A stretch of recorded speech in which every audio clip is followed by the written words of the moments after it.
I very much welcome the budget that has been presented by the Honorable Finance Minister.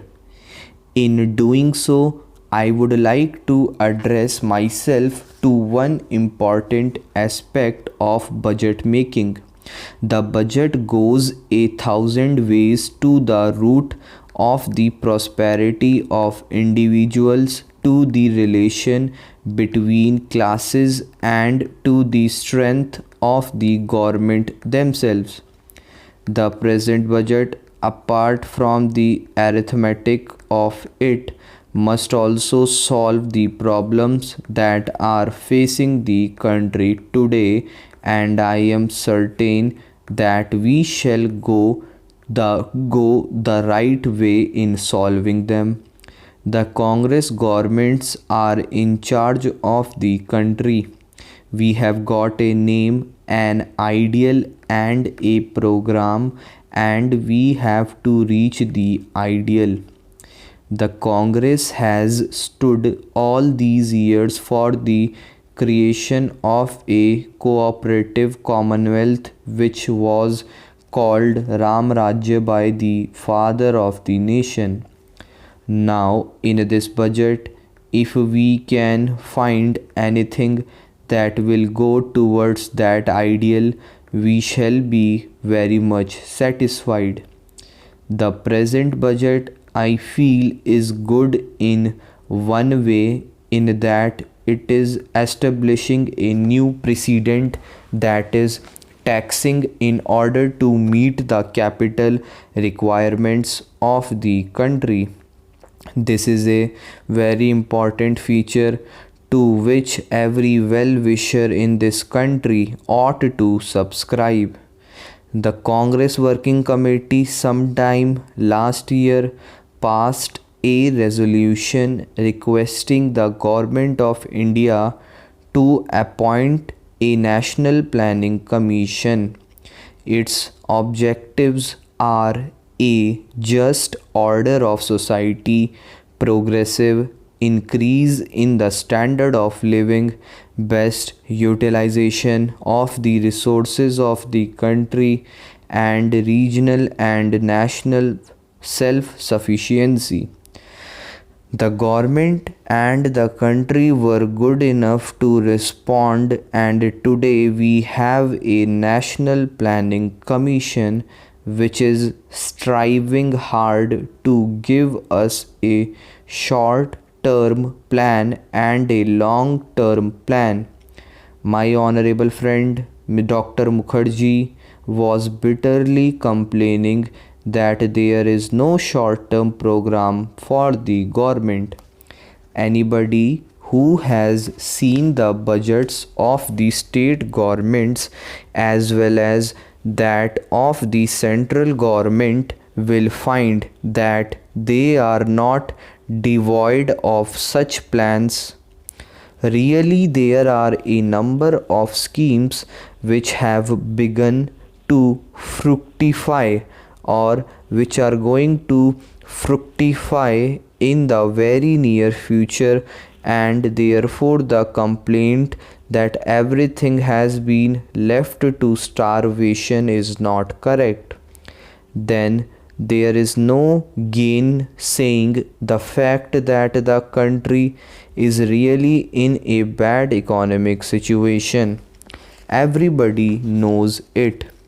We know that there is poverty, and that poverty is increasing on account of a number of circumstances, including the pressure of population, which is peculiar not only to our country but to a number of other Asian countries. This is resulting in the falling of the standards of life. There is another difficulty, perhaps due to historical circumstances, that many of our people are vociferous about their rights and are not at all mindful of their duties. Therefore, if we want to solve the problems that are facing us in the economic field, there are only two things to be done. Firstly, we should take to austerity, and secondly, we should also look to greater production. About this question of austerity, on behalf of the government, the Congress Working Committee and the All India Congress Committee have appealed to the country more than once. People feel that some magic can be done and that tomorrow morning we can find our Ram Rajya established. The father of the nation, when he started his great movement for the freedom of our country, taught us to fight and also taught us the need for the constructive program. We heard him about the former and responded, but had we responded with equal vigor as regards the constructive program, the country would not have been facing the economic situation with which it is faced today. I feel that we should now accept this position. Criticism has been made about the need to save and invest.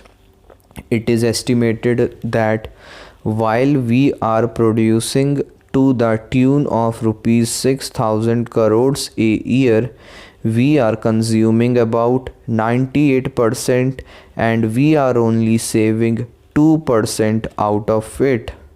Unless we save at least 8%, we will not be able to get the money necessary both for our mid-term projects as well as our long-term projects.